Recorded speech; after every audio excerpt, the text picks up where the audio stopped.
Teknolog kanalına hepiniz hoş geldiniz arkadaşlar. Bu videomuzda daha önceki videomuzda olduğu gibi incehesap.com sitesinde en çok satılan ve en çok tutulan hazır sistemlerden 6 tanesini sizler için böyle inceleyeceğiz. Tabii ki bu tip videolarda yine kanalımıza ayrıntılı bir şekilde mevcuttur dostlar. Dileyen arkadaşlar yine kanalımızdan bakabilirler. Öncelikle arkadaşlar şunu söylemek istiyorum. Bir önceki videomda Gaming Gen TR üzerinden yapmıştık. Tabii ki orada da hem böyle çok tutan kasalara, hazır sistemlere bakmıştık. Hem de şikayetvar.com üzerinde acaba müşteri memnuniyeti ne kadar, şirketler sattığı ürünün arkasında ne kadar duruyor gibisinden bir şey yapmıştık. Ben bu şekilde yine incehesap.com'dan devam edeceğim. Şunu da söylemek istiyorum. Bu şekilde hiçbir kanalda hiçbir satan firmayla bir bağlantımız söz konusu değildir. Arkadaşlar hemen incehesap.com'dan şikayetvar.com'a bağlantısına girdik. Tabii ki şikayetvar.com tabii ki daha önce de sizlere söylediğim gibi arkadaşlar bağımsız bir şirket, müşterilerin sorunlarına bu şekilde şikayetlerini yazıyorlar ve firmalar da bu şekilde sorunlara çözümler aramaya çalışıyor.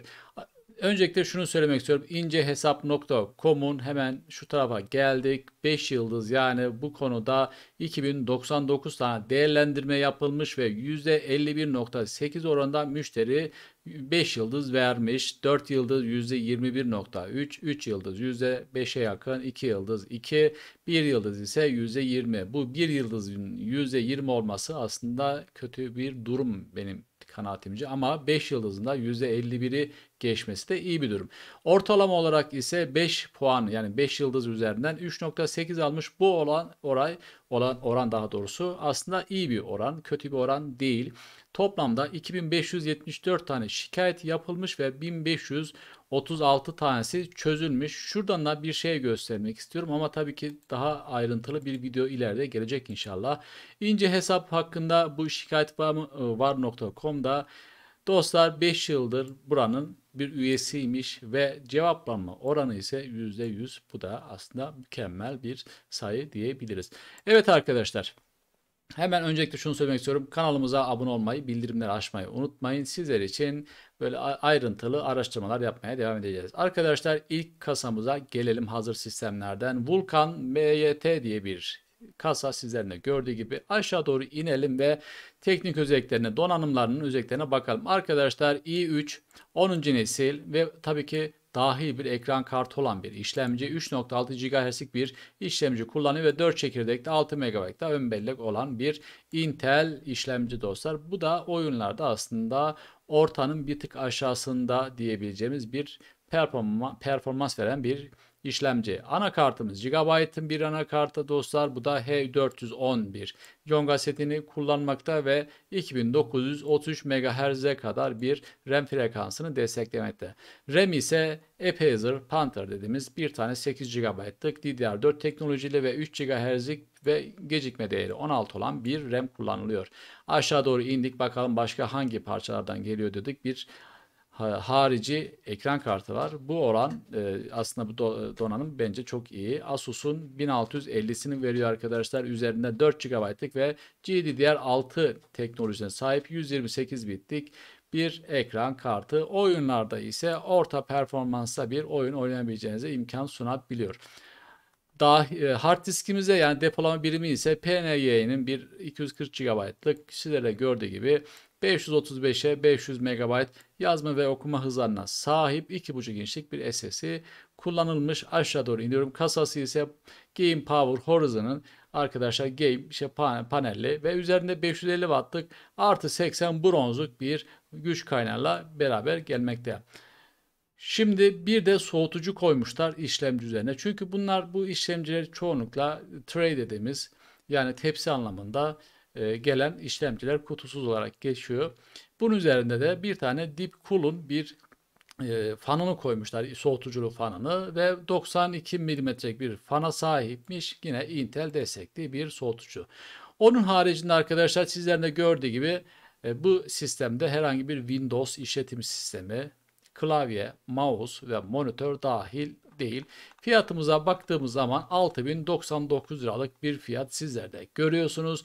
Bu sistemde yine güzel sistemler arasında fiyat performans bir ürün diyebiliriz. Sıradaki ürünümüz Kronos 1230.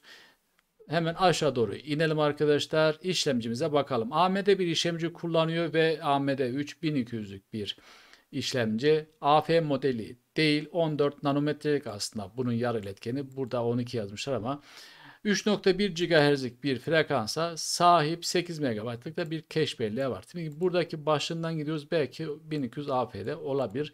Ayrıntısına geçmiyorum. Sebebi ise videomu kısa tutmak istiyorum.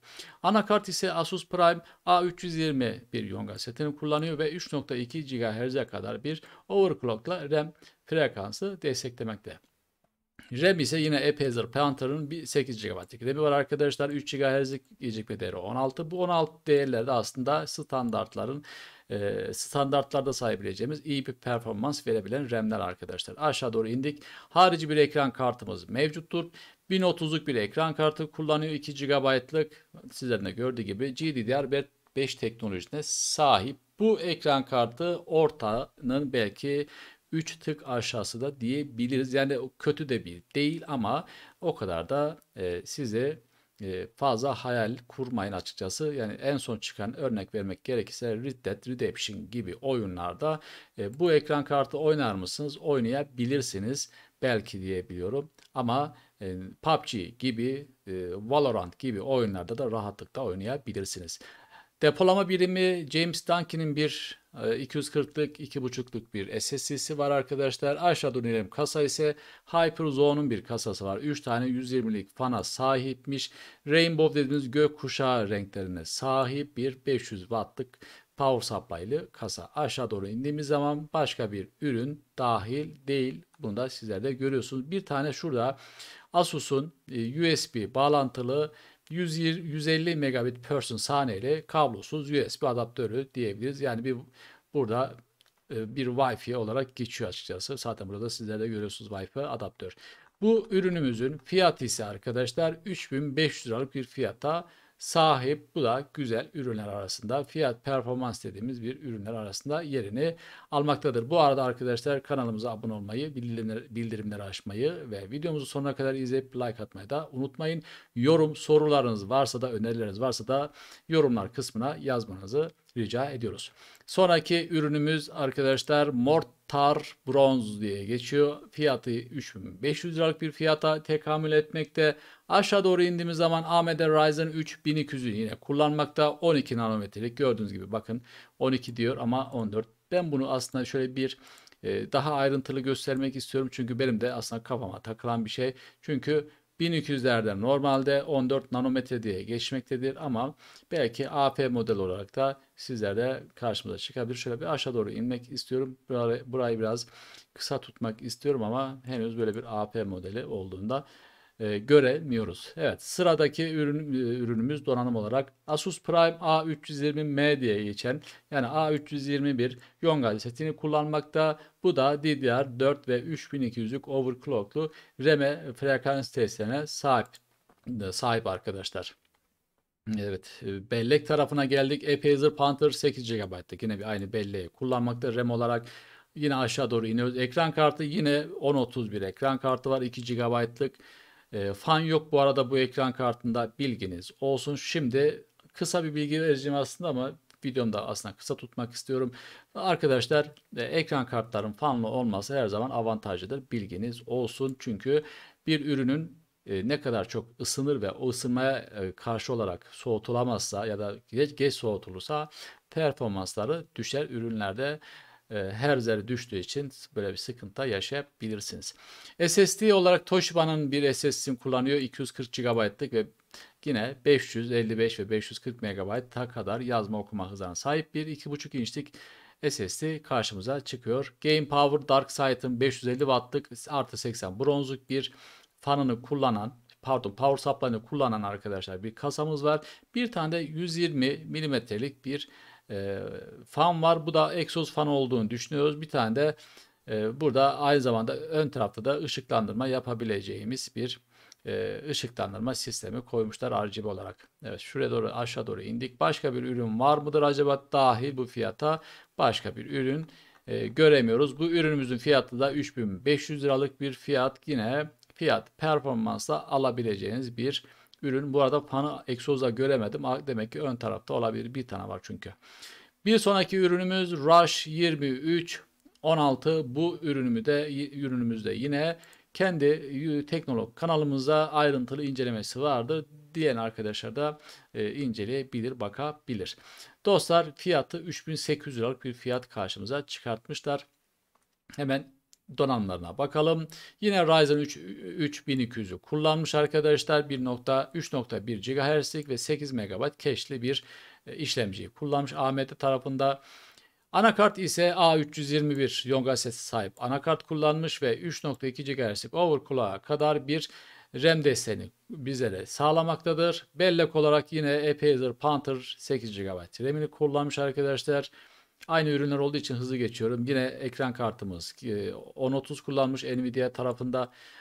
Hard diskimiz yine Toshiba 240'lık SSD kullanmış arkadaşlar. Kasa Game Power Horizon Mesh diye geçiyor. 550 wattlık ve 80 bronzluk bir güç kaynağına sahip bir kasa. Aşağı doğru inelim. Başka bir ürünümüz var mıdır? Dahil başka bir ürün görülmemektedir. Fiyat 3800 lira olarak karşımıza çıkmaktadır.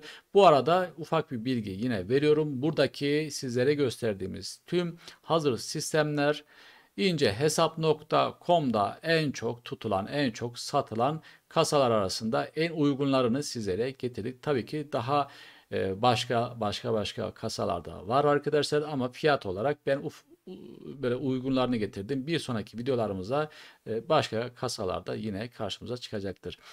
Bir sonraki ürünümüz Hydro Bronze. PC hocası tarafından aslında adlandırılmış. Bu da 6460 liralık bir fiyatı karşımıza çıkartmakta. Kasa biraz farklı bir egzantrik bir kasa gibi geldi bana. Aşağı doğru inelim. AMD Ryzen 5 1600 kullanıyor. Bakın arkadaşlar, AF modeli değil. Ben bunları sizlere hani bir bilgi olarak bir yorum anlamda söylüyorum. AF modelleri 12 nanometredir. AF olmayanlar 14 nanometredir. Şunu da söylemek istiyorum. Tabii ki buradaki yazılanlar üzerinden biz konuşuyoruz. Daha ayrıntısı ürünler elimizde olmadığı için bir şey diyemiyoruz. Eğer ki bu sitelerden, yani bizlerin yaptığımız ürünleri inceleme sitelerinden ürün alacak arkadaşlar varsa yine satan firmalarla iletişime geçip sormaları daha iyi olacaktır. Bilginiz olsun. Anakarta gelelim. Asus Prime A320 Yonga setini kullanıyor dostlar ve burada da yine 3.2 GHz'e kadar overclocklu bir RAM desteği karşımıza çıkmaktadır. XPG'nin bir RAM'ini kullanıyor. Bu da güzel bir RAM'ler arasında yer almaktadır. 8 GB'lık ve 3.2 GHz overclock'a kadar bir DDR4'lük RAM'i buraya ürüne yerleştirmişler. Aşağı doğru iniyoruz ve ekran kartı olarak 1650 bir ekran kartı kullanmış arkadaşlar. Tek fanlı olarak da 128 bitlik ve 4 GB'lık GDDR6 teknolojisine sahip, RAM teknolojisine sahip bir ekran kartı bu sistem içerisinde dahil olarak geçiyor. Oyunlarda ise orta performansın bir tık aşağısında, belki ya bir tık da üstünde olabilir. Çünkü oyundan oyuna değişebilmektedir bu söylediklerimiz. Hard diskimiz ise ADATA'nın bir hard diskini kullanmış arkadaşlar. 240 GB'lık 520'ye 450 MB'a kadar yazma okuma hızına sahip 2,5 inçlik bir SSD var üzerinde. Kasa ise NZXT diye bir kasa arkadaşlar. Bu kasada tabii ki egzantrik dediğimiz renkli olarak ama çok tutulan marka aslında şu markamız. Burada ise USB bağlantılar vesaireler yer almaktadır. Hemen şöyle bir ayrıntısına girmemize gerek yokmuş. Çünkü power supply'ı aşağıya koymuşlar. Game Power'ın bir power supply'ını koymuşlar. 14 santimetrelik bir fana sahip, 80 bronzluk ve 500 wattlık bir güç kaynağı. Game Power'da iyi markalar arasında yerini almaktadır. Aşağı doğru inelim. Başka bir ürün dahil midir? Bu fiyata değilmiş. Bu ürünümüzün fiyatı ise 6460 liralık bir fiyat karşımıza çıkartmışlar. Ve son ürünümüz, hemen şöyle yukarı doğru çıkalım. Son ürünümüz Solid 1600 arkadaşlar. Bakın çok satan olarak geçiyor. Bu üründe yine YouTube kanalımızda incelemesini bulabilirsiniz. Fiyatı 3700 liralık bir fiyat var. Bilginiz olsun. Yine tekrarlıyorum. Buradaki tüm kasalarda, tüm hazır sistemlerde klavye, mouse, işletim sistemi ve monitör dahil değildir. Sadece saydığımız donanım ürünlerinden meydana gelmektedir. Bu ürünümüzün işlemcisi AMD Ryzen 5 1600 kullanmış arkadaşlar. Anakartımız A320 Yonga seti var MSI'ın ve 3.2 overclock'la kadar bir RAM frekansını destekliyor. Aşağı doğru indik RAM epeydir Panther 8 GB 3 GHz'lik bir gecikme değeri 16 olan RAM kullanmışlar arkadaşlar. Aşağı doğru iniyoruz. Ekran kartımız MSI'ın burada 730 kullanmış. Bu tabii ki 1030'lardan daha eski, aslında daha önceki teknolojisi. 2 GB RAM'i var. Bilginiz olsun. DDR3'lük bir RAM'e sahip. Toshiba bir hard diski var. Üzerinde 240 GB'lık 2.5 inçlik SSD burada. Sizler de görüyorsunuz. Kasamız Hyperzone'un 3 tane 120 milimlik fana sahip, RGB fana sahip, Rainbow dediğimiz gökkuşağı demektir. 500 wattlık bir power supply'lı kasa görünmektedir. Başka bir ürün bu fiyata dahil midir? Değildir. Burada da ürünümüzün 3700 lira olduğunu sizler de görmektesiniz.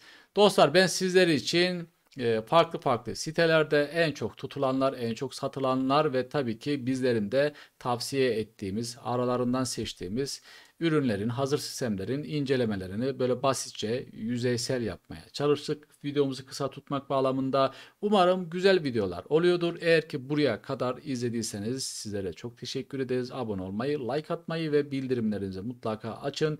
Bir sonraki videomuza görüşmek üzere. Teknolog olarak iyi günler dileriz.